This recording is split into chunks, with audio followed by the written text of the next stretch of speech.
La música del Renacimiento es una de las partes de la historia de la música más sobresalientes, por lo mucho que significó tanto en esta área como en el resto de las artes y del pensamiento. Como sabemos, la música nunca es ajena a la vida de la sociedad quien la crea. Saliendo de la Edad Media, esta época un tanto oscura y con un espíritu absolutamente teocéntrico, el Renacimiento nos pone el punto de mira totalmente en el hombre. Para empezar con el tema, debemos saber principalmente qué era el Renacimiento. El Renacimiento es un amplio e importante movimiento cultural producido en Europa. Entre los siglos XV y XVII sirvió de transición entre el medievo y la Edad Moderna, teniendo consigo una profunda renovación del pensamiento, las artes y las ciencias, basado en el renacer de los valores de la antigüedad clásica. Situándonos en el contexto político de la época, los mismos ideales propiciaron los cambios en las ideas políticas, que tendieron a fortalecer el poder de los monarcas frente a la iglesia y la clase nobiliaria. Los pensadores políticos desligaron la política de la teología, difundiéndose la doctrina de que cada príncipe era soberano dentro de su territorio y no debía obediencia a nadie, incluido el Papa. En el siglo XVI aparecen las monarquías absolutas, inicio de los estados modernos, donde el poder únicamente se concentra en las manos del rey, frente a la monarquía medieval, donde el poder real se veía limitado por la nobleza, por los gremios y por las ciudades. Se consolidaron tres grandes monarquías, la española, la francesa y la inglesa, convirtiéndose en la primera en la potencia hegemónica.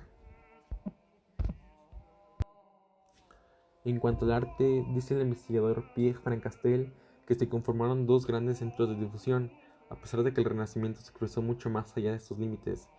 Estos dos grandes centros de difusión artística serían Italia, con urbes comerciales opuestas en carácter a la rigidez romana bizantina, y el norte de Europa, a través de las cortes principescas de la Casa Real de Francia. Aunque el Renacimiento tuvo diferentes expresiones en toda Europa, los estilos e intereses desarrollados tienen características comunes que nos permiten comprenderlo e identificarlo. Una de ellas es la limitación del arte clásico grecorromano. El arte clásico es para los renacentistas una referencia fundamental, tanto a nivel de contenidos como en lo que el estilo se refiere, buscando en la antigüedad clásica la inspiración y con ello renovaron el universo de temas y criterios para la creación estética en todas las disciplinas. Otra fue la percepción del arte como forma de conocimiento. En el arte también penetró el espíritu científico, ya que los artistas estudiaban asiduamente la geometría, la anatomía, entre otras ciencias. Si en la Edad Media las artes plásticas estaban consideradas artes manuales, por debajo de las artes liberales, durante el Renacimiento se luchó para que se comprendieran a las artes plásticas como forma de conocimiento. Otra importante es el cambio de la función social del arte. El arte se vuelve un objeto de distinción social y ya no solo es un vehículo para la promoción de contenidos institucionales. En la música, el giro más importante lo supuso la aparición de la polifonía, gracias a lo cual aparecieron géneros como el motet, el madrigal, la misa, el romance, el villancico, la chanson polifónica, etc. Dentro de las formas instrumentales florecieron las danzas, la toccata, el preludio, etc. El sonido inglés. La música inglesa difería mucho del continente europeo y las primeras décadas del siglo XV. Las características principales de este estilo son la escritura sonora y en acordes, la preparación de las disonancias, la ausencia de consonantes perfectas paralelas, etc. John Dunstable, nacido aproximadamente en 1390 y fallecido en el 24 de diciembre de 1453, fue un compositor inglés de música polifónica. Fue uno de los compositores más activos de la primera mitad del siglo XV, casi contemporáneo de Lionel Power, y tuvo una gran influencia no solo en Inglaterra, sino también en el continente, contribuyendo en particular como músico de la Escuela de Borgoña. Fue reconocido por el teórico flamenco Johannes como el padre de la llamada Continence Angloise. Tal estilo se caracteriza por la suavidad del sonido, la dulzura armónica de los tercios y sextas siempre presentes, gracias al contorno melódico desarrollado. Se le atribuyen un total de unas 52 obras aproximadamente. Se consideran una de las obras vocales, incluidos movimientos para misa, arreglos sacros en latín, motetes y villancicos ingleses.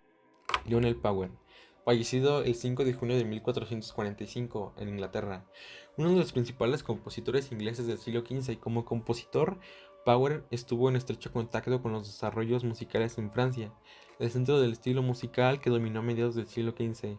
En sus misas y motetes usó con frecuencia el estilo chanson, en el que la melodía se establece en la parte superior de la voz, en lugar de una voz interior, como era habitual entonces. Un ejemplo es en su misa basada en el himno deriva de una canción sencilla llamada Alma Redemptoris Mater.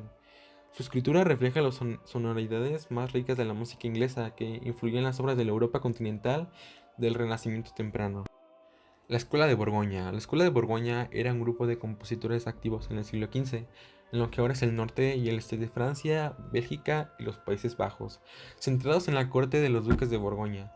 Los principales nombres asociados con esta escuela son William de Fay, Gilles Binchois, Anton Busnois y John Dunstable. La escuela de Borgoña fue la principal fase de la actividad de la escuela franco-flamenca, la práctica musical central del Renacimiento en Europa. Surge así como consecuencia una música llena de colorido y simbolismo para dar realce a los soberbios espectáculos y ceremonias cortesanas.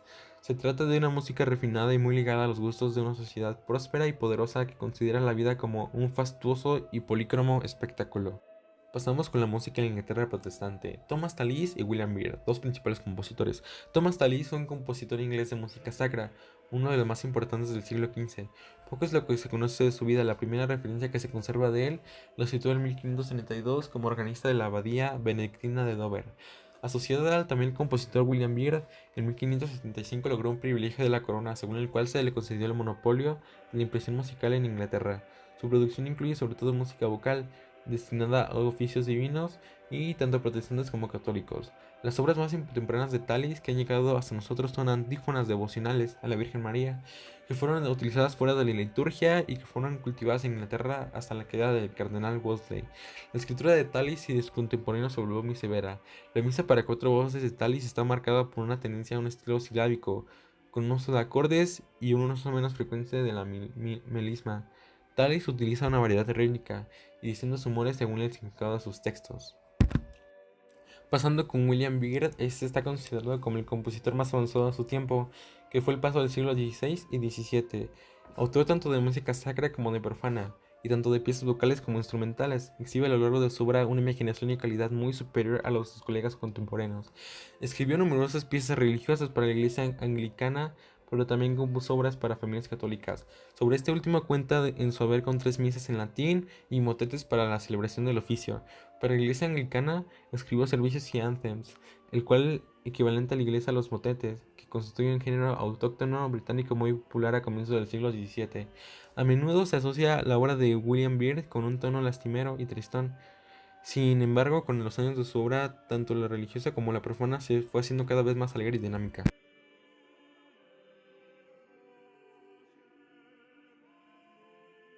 En italiano y generalmente de tema amoroso. Desde sus inicios fue un género donde los compositores buscaban expresar el texto a través de la música. Los principales compositores fueron de origen franco-flamenco, pero en la segunda mitad del siglo toman centralidad los autores italianos. La historia inicia con los madrigales homofónicos de Philippe Berthelot, quien buscaba resaltar la prosadía del texto y expresarlo de manera modesta. Jacob Arcadell optó por más contrapunto imitativo. Sus madrigales se consideran clásicos por el equilibrio entre la música y la expresividad.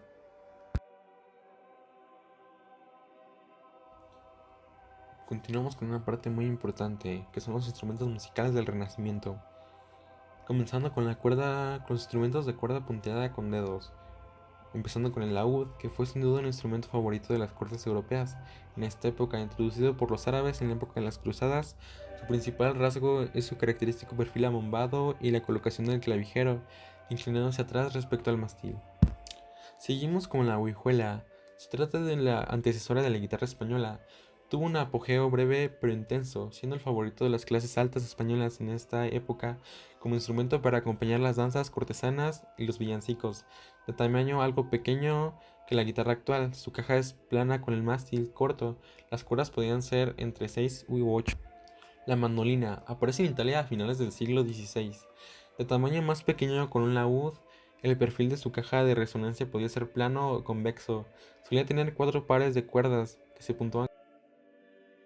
Siguiendo con los instrumentos de cuerda punteada accionada con teclado, tenemos el clavecín. Al accionar el teclado, una púa o plectro punteaba la cuerda. Su principal limitación era la imposibilidad de graduar el sonido. Siguiendo con el virginal, que era de forma rectangular y de pequeño tamaño. Se colocaba sobre una mesa y era fácil su transporte. Incluso a veces tocaba colocándolo sobre las rodillas, permitiendo interpretar un estilo muy virtuoso y ornamentado. Podían tener uno o dos teclados debido a su condición de instrumento aristocrático. Solían estar ricamente decorados con pinturas e incrustaciones de marfil, esmaltes y maderas nobles. La espineta era muy parecida al virginal, pero con la caja armónica de tendencia triangular. La cuerda se punteaba con una púa o espina al accionar el teclado, de ahí su nombre. Podía alcanzar las 4 octavas y media extensión. Instrumentos de cuerdas frotadas. La familia de las violas. Antecesoras directamente de la familia de los violines actuales destacan la viola de braccio, se tocaba apoyada en la barbilla o el pecho, similar al violín actual, y la viola de gamba, apoyada en el suelo, parecida al violonchelo. También se usaba la viola de rueda o sanfona. La música instrumental. De modo paralelo a la extensión del rango vocal de la polifonía, los instrumentos ampliaron su tesitura, creándose familias complejas de cada modelo. Cada tamaño era nombrado con el nombre de la voz equivalente. Los instrumentos participaban junto con las voces en la ejecución de la música polifónica. Por ejemplo, está perfectamente documentada la presencia regular de ministriles, flautas, cornetos, chirimillas y bajones en las catedrales ibéricas del siglo XVI. Además, mucha música polifónica se ejecutaba de forma puramente instrumental, fuera de conjuntos homogéneos llamados consorts, en grupos que combinaban instrumentos de diversas familias o sobre instrumentos propiamente polifónicos, como el órgano, el virginal, el arpa, el laúd o en España la vihuela. Eran habitualmente los conjuntos domésticos de instrumentistas aficionados. Frecuentemente esos músicos eran amateur o incluso muchos profesionales. Eran incapaces de leer la notación musical convencional, por lo que la música instrumental solía escribirse en un sistema de escritura peculiar para cada instrumento llamado tablatura. Hay 7 tablaturas renacentistas específicas para tecla, laúd, arpa, vihuela, etc. El laúd derivado del alud medieval se convirtió pronto en el instrumento doméstico solista más popular en Europa. Y bueno, con esto podríamos concluir lo que es la música en el Renacimiento y pues pudimos observar cómo fue que esta música se evolucionó a lo que fue comparada con el periodo anterior y pudimos ver, por ejemplo, las referencias que tuvieron y cómo lo adaptaron a su forma de pensar y lo que querían expresar y pues entre otras cosas y pues con esto terminamos y ya y me suscribí a su canal, profe, por si quiere poner decimos y ya fin.